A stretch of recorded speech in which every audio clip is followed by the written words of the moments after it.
ठीक 10:55 पर उड़ीसा के अब्दुल कलाम आइलैंड से अग्नि प्राइम मिसाइल को लॉन्च किया गया। लेकिन ये वो वाहिद भारत का मिसाइल है जो चाइना के हर कॉर्नर तक जाके अटैक कर सकता है। 4 अग्नि 5 में उसी तकनीक का इस्तेमाल डीआरडीओ की तरफ से अग्नि प्राइम में भी किया है। ये भारत को एक बड़ी शक्ति अग्नि प्राइम मिसाइल देती हुई नजर आ रही है। रफ्तार इतनी ज्यादा है, 29,401 किलोमीटर, बहुत ज्यादा तेज उड़ता है, बहुत तेज जाता है, बहुत तेज जाता है। यानी ये अगर इसको यूरोप की तरफ फेंके तो ये 20 मिनट के अंदर वहां पहुंच जाएगा। साहब और उनकी सरकार ने बहुत बड़े बड़े कदम हर डायरेक्शन में उठाए हुए हैं, इसको बगैर सोचे हुए कि इसकी जद में यूरोप आएगा, अमेरिका आएगा, रशिया आएगा, कोई भी आएगा। इंडिया ने उनके सबमरीन्स पे न्यूक्लियर वेपन्स डाला है और इंडिया आपके खिलाफ एंटी मिसाइल सिस्टम को इजराइल और अमेरिका से मिलकर ले रहा है और डिप्लॉय करने लगा है।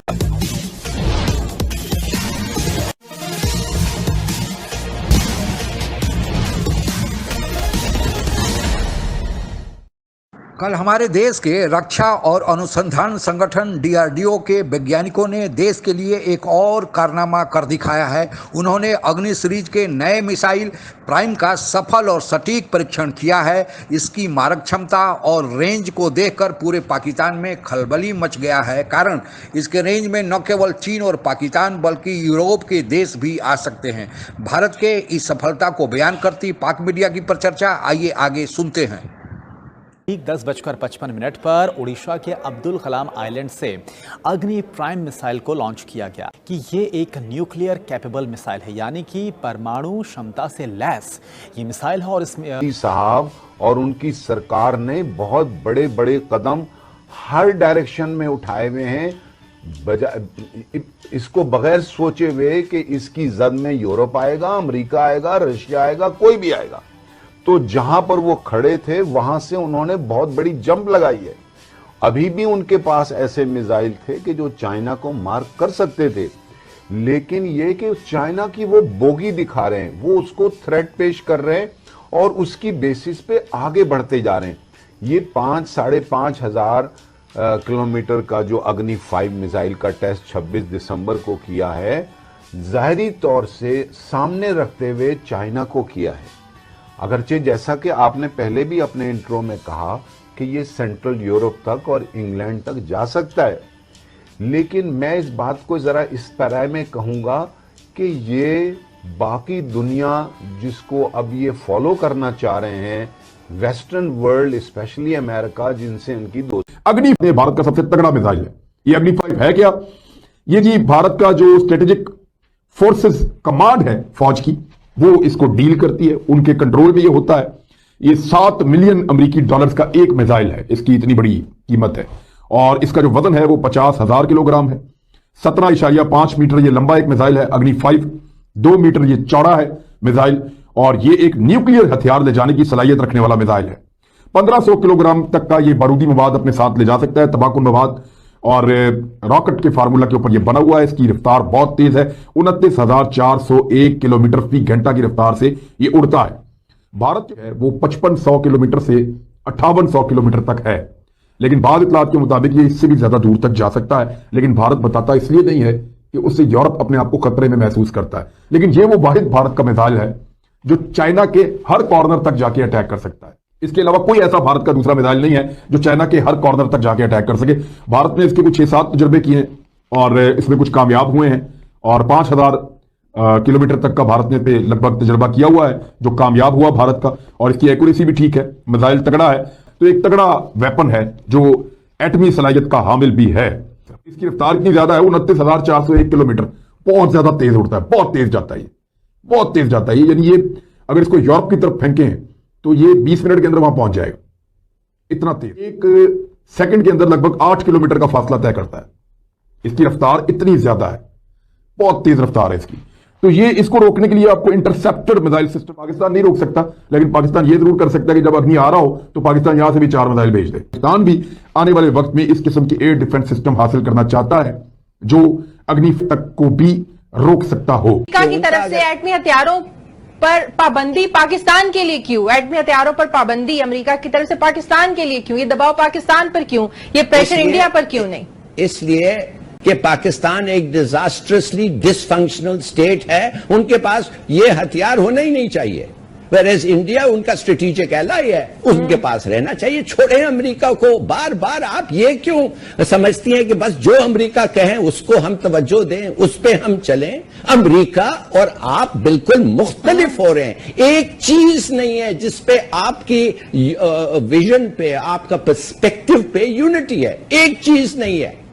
मैं तो समझता हूं कि वो बुरे चीजों में भी आपका पर्सपेक्टिव मुख्तलिफ है। वो तो आईसिस को सपोर्ट करते हैं कभी कभी, आप आईसिस के दुश्मन हैं मिसाल के तौर पे। दूसरी बात है, जब आपका मिसाइल सिस्टम एक ऐसा उन लोग डिप्लॉय कर रहे हैं, तो आप इतने मिसाइल्स उन पे मारेंगे कि वो जो सिस्टम है, अगर वो 10%, 15%, 20% भी करें, इट वोंट बी इनफ।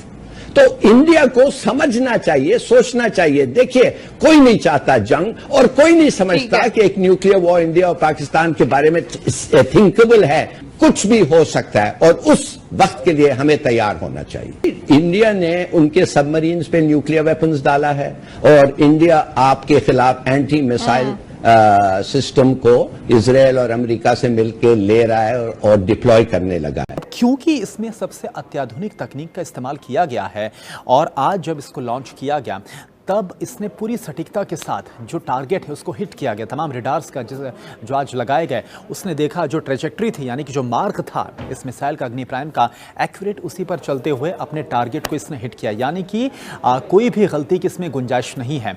इसमें जिस तकनीक का इस्तेमाल किया गया, अग्नि 4 जो कि 4000 किलोमीटर की मारक क्षमता और अग्नि 5 जिसमें 5000 किलोमीटर की मारक क्षमता, और सबसे अत्याधुनिक तकनीक अग्नि 4 अग्नि 5 में उसी तकनीक का इस्तेमाल DRDO की तरफ से अग्नि प्राइम में भी किया है। ये भारत को एक बड़ी शक्ति अग्नि प्राइम मिसाइल देती हुई नजर आ रही है। वैसे तो 1983 से हमारे देश में मिसाइल निर्माण का कार्य शुरू हुआ, लेकिन पहला सफल मिसाइल का परीक्षण पृथ्वी 25 फरवरी 1988 को हुआ था और तब से जो मिसाइल निर्माण के कार्य में DRDO defence and research development organisation लगा हुआ है, कभी पीछे मुड़कर नहीं देखा। और एक से एक मिसाइल, जिसमें भारत का पृथ्वी, सागरिका, शौर्य, निर्भय, धनुष, ब्रह्मोस, इक्सोट और अभी अग्नि शामिल है, यह सारे DRDO एक के बाद एक बनाते चला गया। अग्नि सीरीज में अब तक कुल 6 मिसाइल का सफल परीक्षण हुआ है, यानी अग्नि 1 से 5 सीरीज तक का सफल परीक्षण हुआ है और अभी अग्नि प्राइम का सफल परीक्षण हुआ। अग्नि 6 बनकर तैयार है, उसका भी परीक्षण भारत सरकार कभी भी कर सकती है। हालांकि कुछ लोगों का मानना है कि भारत ने गुप्त रूप से अग्नि 6 का परीक्षण कर दिया है, लेकिन उसको अभी बताया नहीं है, ताकि दुश्मन के लिए कभी वक्त जरूरत पड़े तो यह चौंकाने वाली खबर हो। खैर, जो भी हो, भारत के पास जो भी अभी मिसाइल क्षमता है वह विश्व में एक प्रतिष्ठा दिलाने के लिए और विश्व के लोगों को यह समझाने के लिए है कि हम भी किसी से कम नहीं। कोई अगर हमें आंख दिखाया तो हम उसका वैसा ही जवाब दे सकते हैं। विश्व में रसिया का RS-36 सबसे आधुनिकतम मिसाइल माना जाता है। इसका रेंज 16,000 किलोमीटर तक है, यानी वह रसिया से ही 16,000 किलोमीटर दूरी तक के किसी लक्ष्य को भेद कर सकता है। माना जाता है कि यह अपने साथ 4 से 6 वारहेड जो न्यूक्लियर अस्त्र है, परमाणु अस्त्र हैं, उनको यह कैरी कर सकता है और दुश्मन के ठिकाने पर गिरा सकता है। भारत में अभी जो सबसे लंबे रेंज का मिसाइल है वह अग्नि 5 है। इसका रेंज 8,000 किलोमीटर तक है और यह भारत के लिए सबसे अच्छा मिसाइल रेंज के हिसाब से माना जाता है। तकनीकी हिसाब से अभी जो 2 दिन पहले अग्नि प्राइम का टेस्ट हुआ वह बेहतर माना जा रहा है। जहाँ तक स्पीड का सवाल है, भारत के पास सुपरसोनिक मिसाइल ब्रह्मोस है जो 2300 मील पर आवर के हिसाब से दुश्मन के ठिकाने पर जाकर वार कर सकता है। यह भारत का ब्रह्मोस है, वह रसिया और भारत के संयुक्त सहयोग से भारत में ही बनाया जा रहा है और विश्व में इस मिसाइल के खरीदारों का तांता लगा हुआ है। अभी तक पूरे विश्व में अमेरिका, रूस, चीन, France, India, Israel, north Korea और पाकिस्तान कुल 9 देश ही मिसाइल सामने बना चुके हैं। हालांकि कहा जा रहा है कि ईरान भी गुप्त रूप से यह बना रहा है, लेकिन अभी तक उसकी पुष्टि नहीं हुई है क्योंकि अमेरिका ने उस पर सैंक्शन लगा दिया है। हालांकि चोरी छुपे और भी देश इस दिशा में काम कर रहे हैं, लेकिन अभी तक सफल परीक्षण की खबरें वहां से नहीं आई हैं। भारत के पास यह क्षमता जरूरी है क्योंकि भारत का एक ओर चीन और दूसरे ओर पाकिस्तान बैठा है। हालांकि न्यूक्लियर वार से युद्ध शायद ही हो, लेकिन यह डिटरेंस है कि दुश्मन को यह खबर रहे कि अगर ज़्यादा कुछ आंख दिखाने की कोशिश की तो न्यूक्लियर अस्त्र भी चलाया जा सकता है। आज के लिए बस इतना ही। आप अगर हमसे जुड़ा रहना चाहते हैं तो कृपया मेरे चैनल को सब्सक्राइब करें तथा बेल आइकन भी दबा दें ताकि नई वीडियो की जानकारी तुरंत आप तक पहुंच जाए। धन्यवाद। जय हिंद।